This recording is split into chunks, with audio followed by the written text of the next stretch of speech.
And with that, I believe we are now ready to hear from our main guest speaker, who served as the 21st Chief Justice of the Supreme Court of the Philippines in 2005.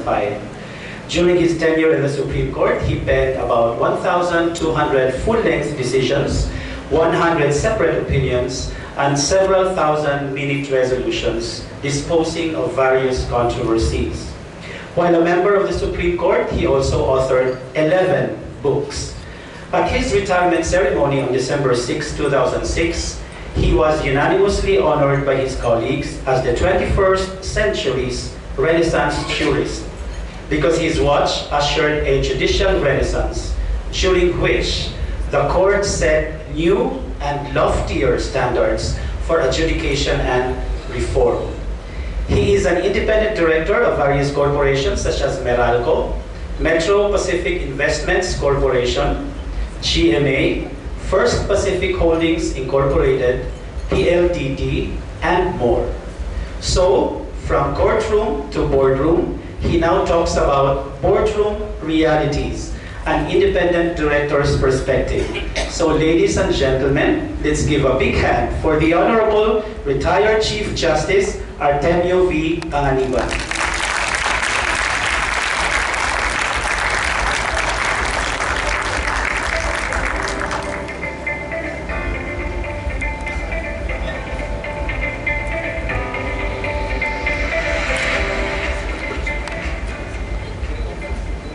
Thank you, Compañero Archilo Atugas, for your kind introduction. I was waiting for Attorney Abigail, is that correct? Abigail Lao, to also plead to the Lord that you do not sleep while I'm talking. After all, it's siesta time, isn't it? I was asked to speak for 3 hours, but I will speak for only 2.5. But since my dear wife is here, I will shorten that further. Anyway, thank you, ladies and gentlemen, distinguished guests, officers, and members of GGAPP. That sounds like what? Gmail or whatever, no? You remember the other G, that's why you're laughing about it. Okay. I think I introduced my wife already, Lenny, retired professor of the Asian Institute of Management for 37 years. Now, of course, retired as my wife also. I hope not to discard me. You know, a group of men, all age 40, discussed where they would meet for lunch. Finally, after a lot of debate, they agreed to meet at the Jolly restaurant because the waitresses were pretty and cheery. 10 more years later, at age 50, the friends once again discussed where to meet for lunch. Finally, after some debate, they agreed to meet also at the Jolly restaurant because the food was good and the wine selection was excellent. 10 years later, at age 60, the friends discussed again where to have lunch. And after a little debate, they agreed to meet at the now familiar Jolly restaurant so they could view the beautiful sunset and discuss together in peace. 10 years more, at age 70, they met again to discuss where they would have lunch. And with hardly any debate, they agreed to meet at the same Jolly restaurant because it was wheelchair accessible and had an elevator. 10 years later, at age 80, they discussed again where to meet, and they immediately agreed to meet at the Jolly restaurant because they have never been there before. Now I wonder where they would meet when they reach the age of 80, or 90 rather. And for what reason? Anybody's guess? You don't know. You've not reached that age yet. I'm the oldest in this group, isn't it? I'm going 83 already. So, who else is above 83? Nobody. So I'm the eldest, you must follow me. With that loud warning that I will be 83 next December, I will probably suffer the same jolly forgetfulness that the jolly friends had. So I thank you. Anyway, your President, Reginald Tiu, for inviting me to address you today at the third floor of the SM Aura, which I was assured is wheelchair accessible and had an elevator, which my wife and I took. Kidding aside, the truth is I was really reluctant to accept your kind invitation to speak for an extended period. I was given, what, 35, 40 minutes. Not only because I'm already aged and tend to be forgetful, and so I wrote my piece. Because since my retirement as Chief Justice of our country, I preferred to keep a low profile and have, as best as I could, respectfully decline public appearances and speaking engagements. But your lovely trustee, Lani Altamira, charmed me into accepting your invitation. So it will be her fault if you fall asleep. To recall my experiences as an independent director, since both Lani and I are from Meralco, where she is the compliance officer and I'm merely a director who must comply with her directives, I thought I should begin with my experiences in Meralco. I was in New York City in the mid-2008, after my retirement already, when my wife Lenny were tending to our newborn grandson, Matthew Panganiban Regan, when I received a call from the then Meralco chairman, Manuel M. Lopez, inviting me to run as an independent director of Meralco during a shareholders meeting to be held a few days later on May 27, 2008. He was quite persuasive. So I hurriedly packed my things and caught the next day's flight, which had a convenient connection to Manila. There was no direct flight to Philippine Airlines at that time. After Chairman Lopez ascertained the presence of a quorum and called the meeting to order, a shareholder in the cavernous Meralco auditorium stood up and announced the presence of a representative of the Securities and Exchange Commission, who peremptorily read an alleged ex-parte order from the SEC restraining the use of the proxies favoring the candidates of the Lopez Group. Thereupon, the visibly surprised Chairman Manolo Lopez, Manolo as he's fondly called, declared a recess. I was seated in the front row of the auditorium beside Oscar M. Lopez, the then patriarch of the Lopez Group and the chairman of the First Philippine Holdings Corporation, which owned directly or indirectly about 37% of Meralco. In answer to his private query, I replied that the alleged SEC order appeared on its face to be invalid and gravely abusive. I explained that if the restraining order were followed, the Lopezes would surely lose control of the company in a sudden, unexpected, hostile takeover by those who held the proxies of three government institutions, the GSIS, the SSS, and the Land Bank, which owned about a combined 32% of the company, plus the proxies they procured, constituting about 10%, or a total of 42%, compared with the Lopez-controlled 37%, plus 17% proxies they procured, but restrained by the SEC, or a total of about 54%.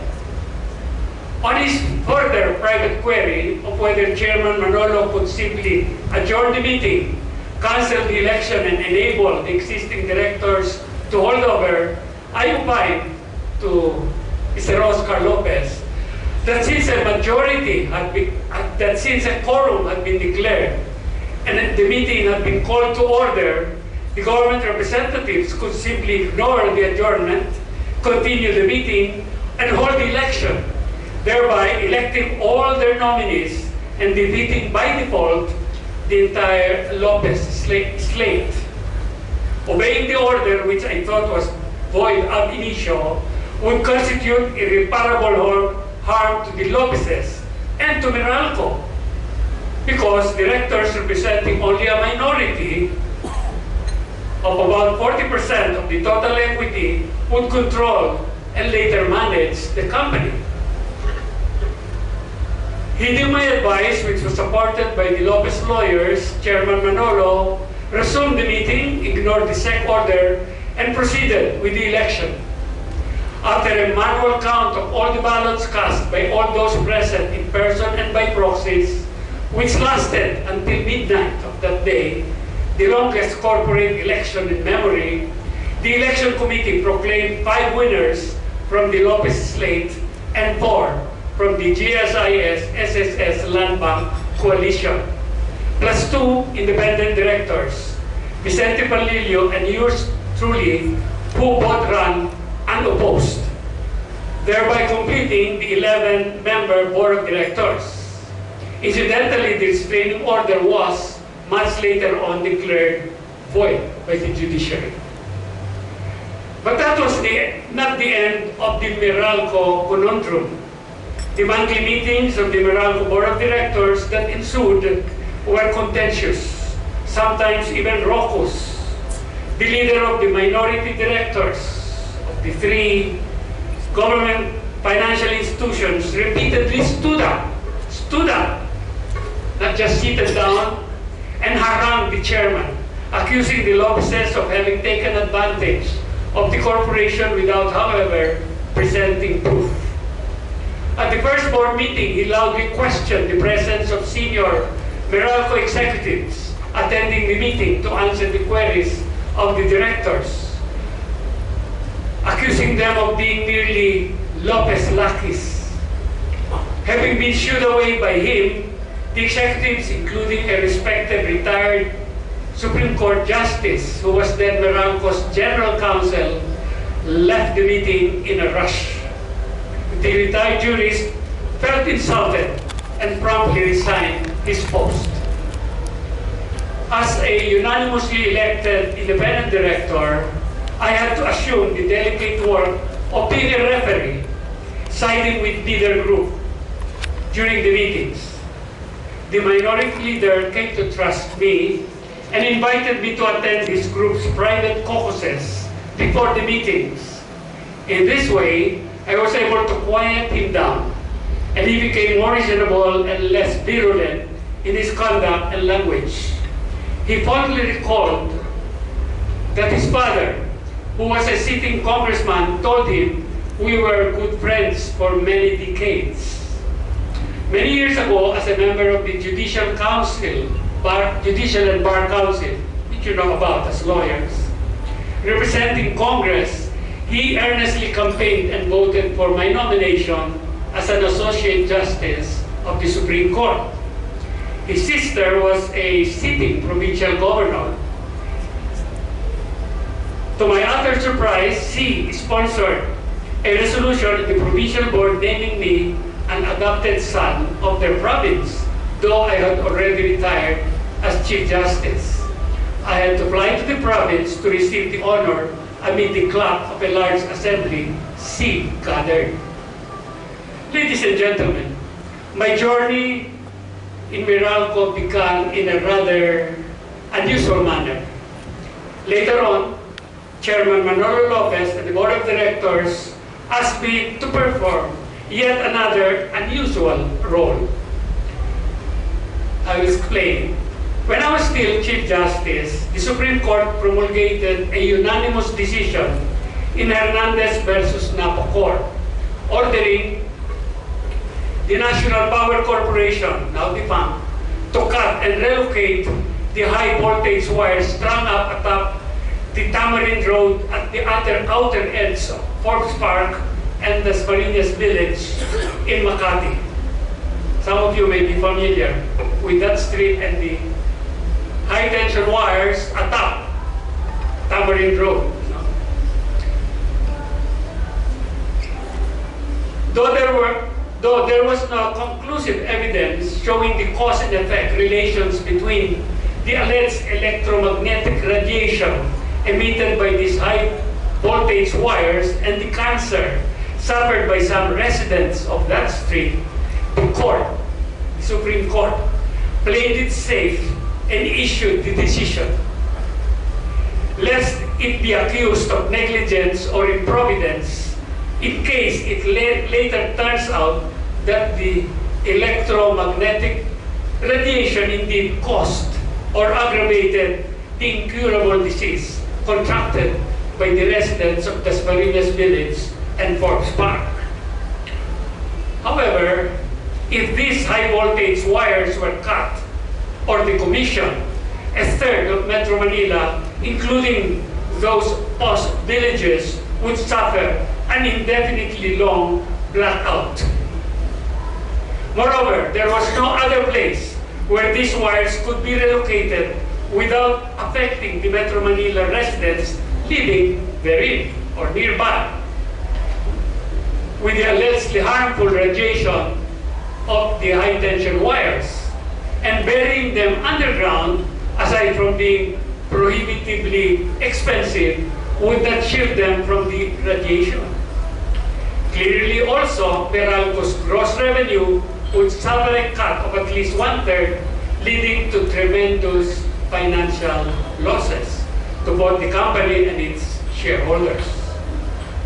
To find a solution, I called the complainants and their lawyers, together with Chairman Lopez and the representatives of the other parties, to confer in my home, and I explained that as a long-time resident of Dasmariñas Village since 1979, and that as an independent Meralco, I was not representing the pecuniary interests of its shareholders, adding that I owned and still own up to now only one qualifying Meralco share. However, I was interested in finding a win-win solution for the problem. I explained that a decommissioning of the wires would raise havoc in Metro Manila, compared with the yet inconclusive suspicion that long exposure to overhead high voltage wire causes cancer. The complainants, who were led by several lawyers, including my compadre Rene Sagisa, understood the dilemma. In my house, they agreed to ask for expert opinion, more expert opinions than those they submitted to the Supreme Court from neutral and independent medical savants here and abroad, including from the World Health Organization, to substantiate the field cancer risk. However, after exhaustive inquiries, no final and conclusive medical findings supported the suspicion. Realizing the ill consequences of the dilemma, my fellow villagers and their lawyers desisted from asking for a writ of execution to enforce the final and executory decision of the highest court of the land. And to this day, the high tension wires are still hanging atop the houses on the perimeter road of these two grand villages of Makati. Problem solved? I don't know. Anyway, a few months later, to the relief of Chairman Manolo Lopez, the GSIS, SSS, and Land Bank sold their shares in Meralco to San Miguel Corporation. And 4 SMC officers replaced the government representatives in the board of directors. And 2 years later, the Lopezes decided to sell a significant portion of their Meralco holdings and asked my advice as to whom to sell between two ardent suitors, Ramon Ang of San Miguel or Manuel V. Pangilinan of Metro Pacific Investments Corporation. The buyer would be given active management of the company while the Lopezes would remain a small but cooperative shareholder supporting the buyer. I frankly advised them that I did not know Mr. Ang, but that I knew Mr. Pangilinan because I was already an independent director of MPIC. I further said that all things being equal on the price and other terms, and having observed how fairly and competently he ran MPIC, I felt Mr. Pangilinan could well manage Meralco and deserves to be the buyer. Ramon Ang and Manny Pangilinan are known to be frenemies. By your laughter, you know what I mean, no? Or what anyway the media means. Or friendly enemies in the business community. They competed in many transactions, particularly in the biddings for infrastructure projects of the government. And even in the Meralco board, they continued being frenemies. And I continued my objective role as an independent director, siding with neither of them. Even if both of their factions re-elected the independent director. Mr. Palillo was not re-elected anymore. Another person was elected independent director. To be fair, however, ladies and gentlemen, neither of them asked for anything illegal, irregular, or unethical. And my job was not as jarring and not as difficult as in the previous regime. I did not hide from Ramon Ang my role in the sale of the Lopez shares, yet my relationship with him remained friendly and cordial. In fact, at one time, he privately kidded me, and I quote him, "Chief, kung nakilala lang tayo noon, siguro pinaburan mo ako sa bilihan ng shares ng mga Lopezes." Hindi ba? I just smiled broadly without uttering a word. Neutral, eh? Anyway, 2 years later, San Miguel sold all its Meralco shares to JG Summit Holdings, Inc. On his last day as a Meralco director, Ramon Ang talked with me saying, "Chief, I thought you only knew law. Having observed you, I now know you also know business pala. I will be leaving Meralco, but I would like to offer you an independent directorship in San Miguel. So we will meet again." I replied, "Don Ramon, thank you for your kind offer, but I cannot accept it because there is too much conflict of interest between SMC and MPIC, particularly in bidding for infrastructure projects of the government. In that case," he said, "please join the Board of Petrol." Walang conflict dyan kasi wala namang petroleum business si Manny. I replied that I would be happy to join Petron, but that though I'm not obligated to, I thought I should first ask Manny. And after being informed of this offer, Manny readily agreed, saying, "Tama naman si Ramon. We have no conflict with Petron. Besides, I fully trust you, and I know you will not reveal our secrets." Ladies and gentlemen, that's how I got into Petron, a company controlled by San Miguel, where much to the surprise of Ramon Ang, my first request was to visit and inspect the refining plant of the company in Bataan. When he asked why I was interested in a technical visit to the plant, even if I was neither an engineer nor an accountant, I replied that Petron borrowed about $2.5 billion to rehabilitate the plant, and I thought it my duty to familiarize myself with it. He was so impressed that he insisted on my use of the company helicopter instead of the car that I intended to use to travel to Bataan, saying, "You will waste a lot of time consuming via land. Anyway, the visit is an official company business and you are entitled to use company assets." So I flew over Manila Bay to Bataan. Anyway, from Meralco and Petron, let me veer you to PLDT, where I'm also an ID. As you know, PLDT's common shares are the only Philippine securities traded in the Philippine Stock Exchange and also in the New York stock market. Thus, the company is bound by Philippine law and PSE rules and also by US federal and New York state and city laws, as well as the rules of the New York Stock Exchange.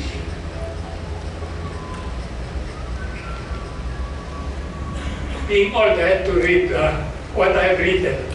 I might forget, like the gentleman in my joke. Otherwise, you'll kick me out, right? I see nobody's asleep yet. Very good. In the old days, you won't hear this from other people, and I stand by this because I'll give Manny Pangilinan, Ramona, etc. copies later. Yes, I'm transparent with my work and with what I do, what I say. Even when I was in the Supreme Court, and even before that, as a practicing lawyer, I believe in transparency, fair play, and good relationships. In the old days, up to about 2013, PLDT earned the bulk of its revenues mostly from incoming telephone calls from the United States. These are long-distance calls. A group of US investors claimed in a letter to the PLDT Board of Directors that some PLDT top guns, including the board chairman, Manny Pangilinan, and the president at that time, were allegedly defrauding the company and its shareholders by buying at exorbitant prices from intermediary companies they controlled, which in turn contracted with the US telephone companies at a much lower price. In other words, the intermediaries, they're also telecom companies, with the active help of the PLDT bosses, were allegedly able to route the calls originating from the United States to their telco equipment, which in turn connected them to the PLDT phones in the Philippines. In other words, there was a third telco company intermediating between the United States and PLDT. They were rerouted first to that company before they were allegedly brought to the Philippines. No? The calls, I mean. In this way, the US callers paid the US phone company, which in turn paid the intermediary, with the transfer margin allegedly going to the private pockets of the PLDT executives. To show the seriousness of their charges, they enclosed with a letter and draft of the complaint prepared by a US law firm, which they were poised to file in the US Securities and Exchange Commission unless PLDT satisfactorily responded to their claims in 2 months. Serious problem.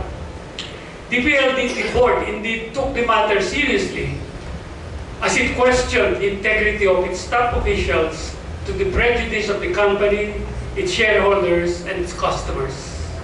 Instead of merely denying the charges which involved its highest officials, the board asked me to conduct an independent, objective, and thorough investigation, lest the mere filing of the complaint in the US SEC would raise questions of integrity in the highest echelons of the company and would wreak havoc to its market value, to the great prejudice of all its shareholders.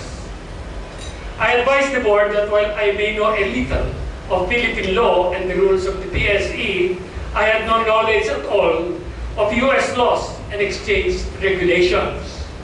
So, I accepted the assignment on the condition that I would hire, at PLDT's expense, attorneys from well-established and credible law firms in Washington, D.C., which may have intimate knowledge of federal securities laws, as well as in New York, lawyers from Washington and New York, which have known expertise of New York securities laws and of the New York Stock Exchange. As you know, in the United States, we have a federal system. We have federal laws and you have state laws that govern securities traded in the United States. And PLDT, as I said, is the only company in the Philippines trading its shares in the US, particularly in the New York Stock Exchange. So the board readily agreed to my conditions. With the assistance of these American law offices, as well as of a prominent local law firm, I will no longer name, so there will be no advertising. Advertising is unethical for Philippine lawyers, right? I conducted the investigation, including trial-type questions and answers, covered by the video recordings, and later on by transcripts of stenographic notes of several officers' employees, including the PLDT chairman and the then PLDT CEO, conducted under oath by these U.S. lawyers as if the inquiry were being held at the U.S. SEC. These proceedings took about 6 weeks, with the U.S. lawyers flying into our country with their airfare, hotel, and other expenses, plus of course their per hour US dollar professional fees charged to PLDT, but with transparent accounting. Thereafter, I promptly rendered my rather voluminous report, complete with the video recordings, transcript of testimonies, and the documentary evidence gathered, with an executive summary exonerating the officers. Supported by the lawyers, I found absolutely no factual or legal basis for the complaint.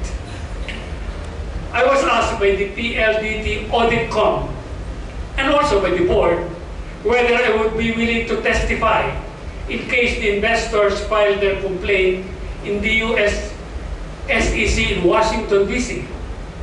I unhesitatingly replied in the affirmative.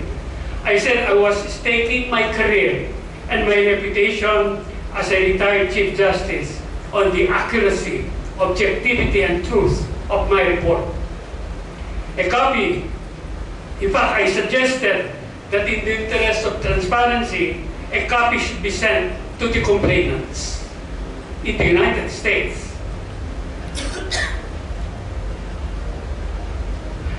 Which the board did immediately.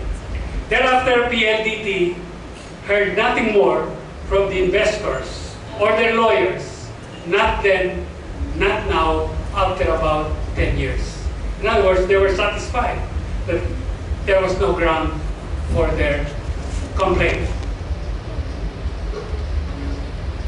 In the PLDT board, ladies and gentlemen, Tony Tancaccio was my seatmate. During our monthly board meetings, he was one of the 3 directors representing the 20% holdings of NTT Docomo of Japan. Many years ago, he declined a new nomination as director to be able to devote more time to the international expansion of Jollibee Foods Corporation. Before he left, he told me, "Chief, I value your opinions during our meetings. Now that I'm leaving the board, I will miss your advice. May I invite you to be an independent advisor of Jollibee and later on to be elected independent director during our next shareholders meeting." I agreed since I like Jollibee. And of course, Tony Tancaccio as a friend. However, our SEC rejected my nomination as an independent director because it did not recognize the position of independent advisor, arguing that those who have served as advisors in general, they did know independent advisors at that time, cannot be elected independent directors. I was going to ask for reconsideration, but Tony Tangkapchong said that he preferred to just nominate me as a non-executive director representing his shareholdings in that company. That's how I became a NED instead of an ED. You have to know what NED is. NED, non-executive director. ED is ID, independent director. Looking back, I think it was much better that way, really, since I would not be term limited. An independent director is term limited. In fact, I could represent the interests of the majority shareholders and take other positions in the company, which an ID is not allowed to do. In that sense, my rejection as an ID was a blessing in disguise. Now let me talk about MPIC. What's the gold sponsor here? Gold ba? At least they pay more money. So I should not speak bad about MPIC. Anyway, I speak the truth. To which I was elected as an ID a month after I retired I was invited rather, as an ID a month after I retired from the Supreme Court. At the time, it invested in only one business as the controlling shareholder of Manila Water Services.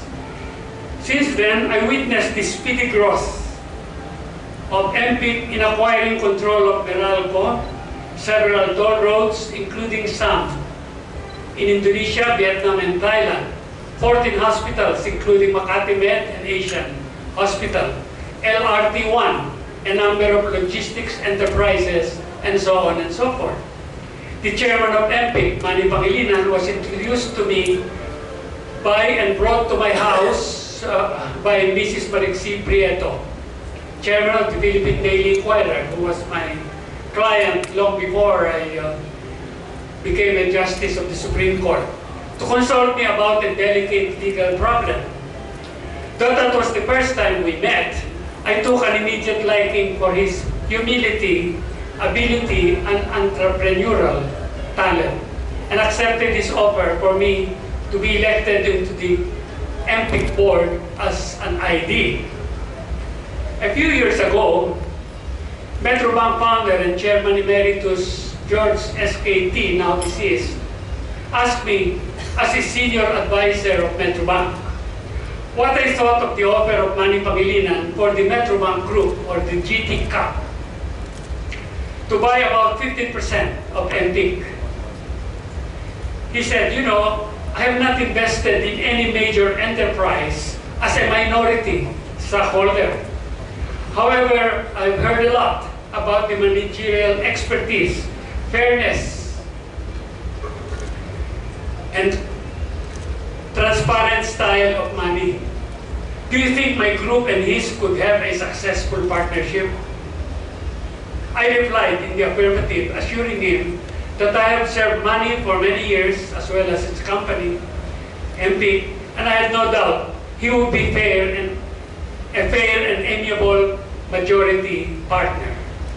Heeding my advice and those of others, he bought into MPIC for the first time as a minority shareholder in a huge company.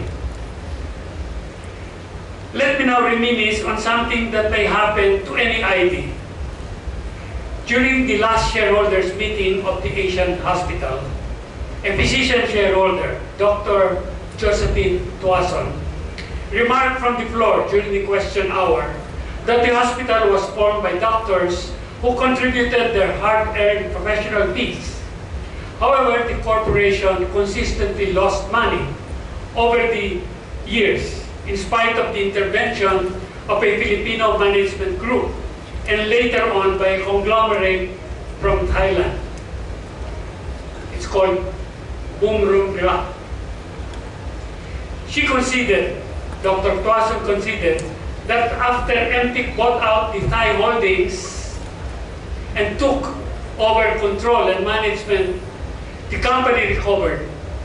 She then asked why the controlling group still wanted to buy some more shares from the doctors.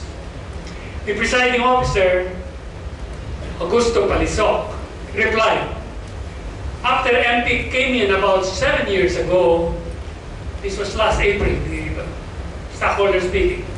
So O.G. Palisok said, after MPIC came in about 7 years ago and brought in a professional executive, you might know him, Andres Licaros. He's not a doctor. I mean, not a doctor of medicine. No. Brought a professional executive as president, the company recovered such that the shares, which were watered down to the extent of 75% of their par value when we came in, are now about 2.5 times more than their par value. Plus cash dividends totaling 40% of their par value.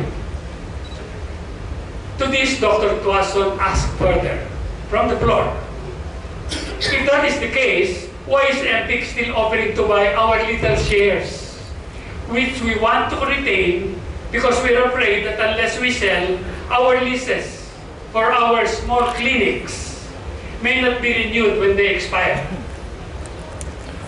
The presiding officer explained that MPIC as an investor wanted to buy more shares precisely because they were good investments. To ease the quandary of Dr. Tuason, I voluntarily took to the microphone and said that as an independent director, I did not represent any shareholder, not may even the majority or the minority or anyone. As in fact, I held only one qualifying share, again, no.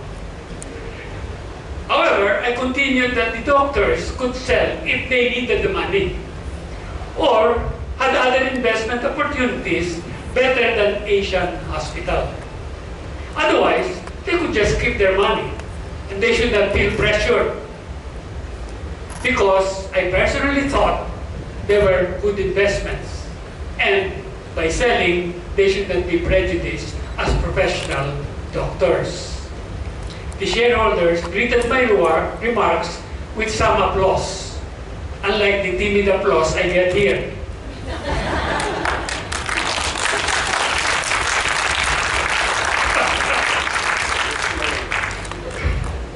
Gising pa ba kayo? Okay. I just wanted to wake you up. I found out you're still awake. Very good. So you want a few more hours of talk? Okay, I'll tell you some more stories. Reminiscences of an independent director is the topic of my talk, no? Okay, that's a good applause. I'm also wakened up. A few years later, during the MPIC board meeting, the presiding officer, O.G. Palisok, after reporting that the MPIC offer to buy more shares yielded little results, amusedly added that he wanted to pull the plug of the microphone while I was talking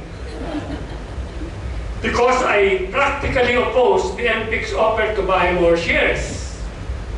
He and the other directors, including Chairman Pangilinan and the MPIC, the other independent director of MPIC, who's seated right here in front of us, Dr. Lydia Etiaus, laughed at the joke of Mr. Palisok that he wanted to pull the plug from my microphone. But they understood, of course, that as an ID, I was not bound to espouse the majority shareholders' position, and that I was free to express my own objective thoughts. And the good news, ladies and gentlemen, is that despite my unsupportive stance, I was still offered 2 months ago to be an independent director of the Metro Pacific Hospital Holdings, the MPIC subsidiary overseeing the 14 hospitals it controls and manages. So I'm now, like Lydia, not only an independent director of MP and Asian Hospitals, but also of Metro Pacific Hospital Holdings, which, as you know now, is in the business news, correct? I was just told earlier, oh, MP got good value for its hospital holdings because a US company offered to buy 35 billion pesos worth of equity in this hospital holdings. But that's not all. There is more coming, and this is not a secret, more, about 43 billion more coming from the hospitals of MP. One of the best investments that Manny Pangilinan ever made. Okay, many times I've been asked what the main duty. My experiences I will now end, but I will go to something a little bit more relevant to the topic. Many times I've been asked what the main duty of an ID is. My answer has always been the main duty of every director, whether representing the majority, the minority, or independent of both, is fidelity to the corporation. That is, to promote and uphold the interests of the corporation above and beyond the pecuniary wants or desires of any shareholder and beyond his or her or its own interests. What makes an ID different from executive and non-executive director is precisely his or her independence from them, and to uphold truth, fairness, transparency, accountability, and good corporate governance, regardless of what the other directors may think or say. With due respect to those who believe that IDs represent the minority, I think that IDs owe no loyalty or duty to any shareholder or group of shareholders, whether majority or minority. I believe they owe loyalty only to the law that authorized their creation and to the ideals of good corporate governance. After all, even minority shareholders can have ambitions that are not justified or legal, as shown by the corporate coup attempt made in Meralco. Or they can join the majority in taking advantage of corporate licenses or tax advantages or promote their private or personal agenda to the prejudice of the corporation itself. Some of you, my friends, ask now how a retired jurist, aged retired jurist, can attend to his duties an ID, NED, or advisor of about a dozen, in fact more than a dozen, publicly listed companies, plus several non-listed ones, not to mention his concurrent stint as an officer or trustee of several foundations and organizations. Over the years, I have set some criteria in regard to my work. First, I work only in companies where I feel comfortable with the major shareholders and with their distinct company culture. Each company has its own distinct company culture. For example, I respectfully declined a directorship in a listed local branch of a huge multinational because the local CEO ignored my request to introduce me to his boss abroad. Meeting the boss was important to me to find out whether I could work with him or her as the ultimate decision maker. Second, I also declined to sit in companies with direct and contentious rivalries with another I was already involved with. However, where the major shareholders are friendly, even if their companies were rivals, I accept, but only with the permission and knowledge of both. For example, when Jaime Augusto Sobel de Ayala offered me a seat in the Bank of PI, in BPI, I told him, Jaime, did you know that I am a senior advisor of Metro Bank? He softly replied, yes, Chief Justice, I know. I have checked you already. But I agree with you that you should secure the permission of the Metrobank boss, George SKT. He was still alive at that time.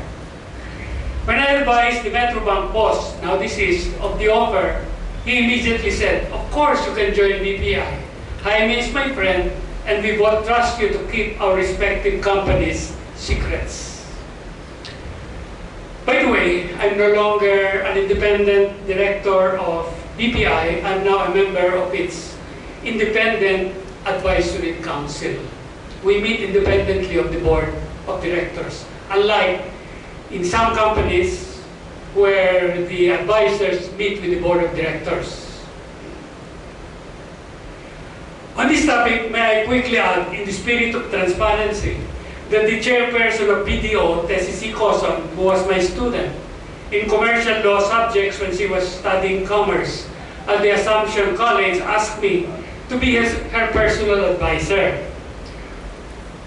who need not attend any BDO meeting. To which I agreed, provided that the matter she consulted me about did not concern Metrobank or BPI in any manner, directly or indirectly. Thirdly, I earnestly study the businesses of the corporations I work with, especially holding companies, which have many varied businesses, to be able to contribute meaningfully during meetings. Of course, I need to know details beyond their published financials and financial ratios. I choose corporations with open meetings characterized by transparency and accountability. I speak not just with the directors, but also with the major officials, especially the chief financial officers, to discover related party transactions or illegal, irregular, or unethical plans and actions, if any. Fourth and finally, I observe strict time management and self-discipline. That's why I repeatedly ask Lani how long a time I have.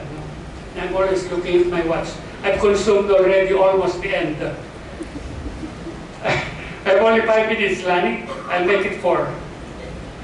Modesty aside, I'm pleased to say that I'm almost 100% in my attendance in all the meetings of the boards of directors I'm a member of, and even of the board committees in these companies, whether listed or not. And you can check me with the annual reports of all the companies I'm with, because